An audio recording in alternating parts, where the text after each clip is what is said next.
Welcome to Lawless in the Morning, Stanley Cup Game 1 Playoff Edition. Playoffs got going last night, and lots of people have to be talking about the PK Subban slash on Winnipegger Mark Stone. Watched a whole bunch of replays this morning.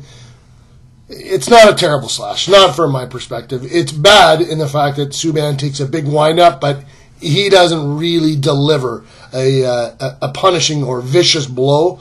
In my perspective, when you do that, when you raise a stick above your shoulder and bring it down on a guy on an unprotected piece of the body, and he has to leave the game for a moment of time, as Stone did, you get 5 minutes, and that's in the rule book. It says you have to leave the game. I'm good with that. Supplemental discipline on this one? I don't think so.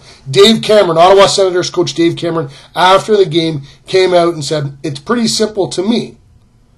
And he said, either give him a suspension, or if one of our guys, and he worded it carefully, if one of our guys slashes one of their best players, all he gets is 5 minutes. So he's not saying one of our guys is going to. He says if, then the referees have to just give their guy 5 minutes as well, and no supplemental discipline. So I think a veiled shot from Cameron saying to Michel Therrien and the Montreal Canadiens, one of our guys is going to come after one of your big boys.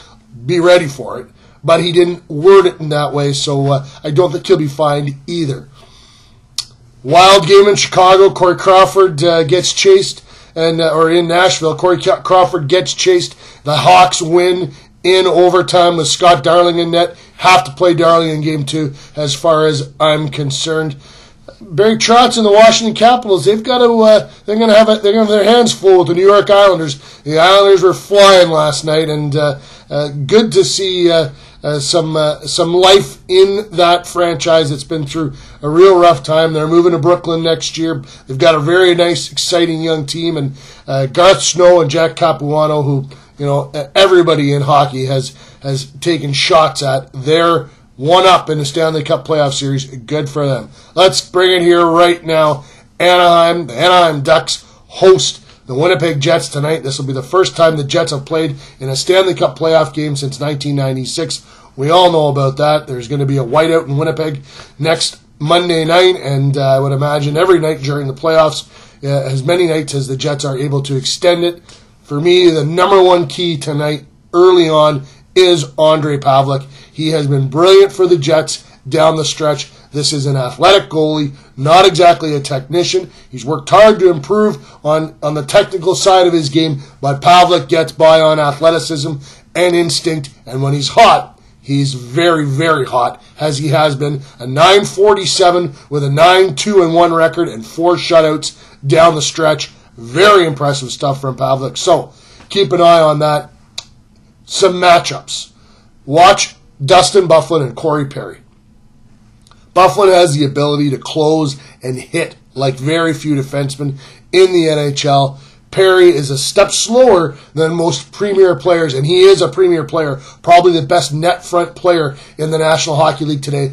Keep an eye on that matchup. I think Byfuglien will try to get under Perry's skin, and the best way to do that is to hit him. Byfuglien has the ability to wallpaper a player in his own zone. Watch for that early on. I think Byfuglien will want to exert his physical presence and let the Ducks know, hey, yes, you're going to have some time in our zone, but it's not going to be fun. I love the Jets' blue line for this simple reason. They've got one really quality player in all 3 of their pairings. Most teams have, a very good top-end pairing, and then a not bad middle pairing, and then they fall off in the last pairing. Well, if ice time and what we've seen of late is how we're going to gauge the Jets' pairings, Toby Enstrom and Tyler Myers are the number 1 pairing, and they're both very good defensemen. The number 2 pairing is Jacob Trouba and Mark Stewart.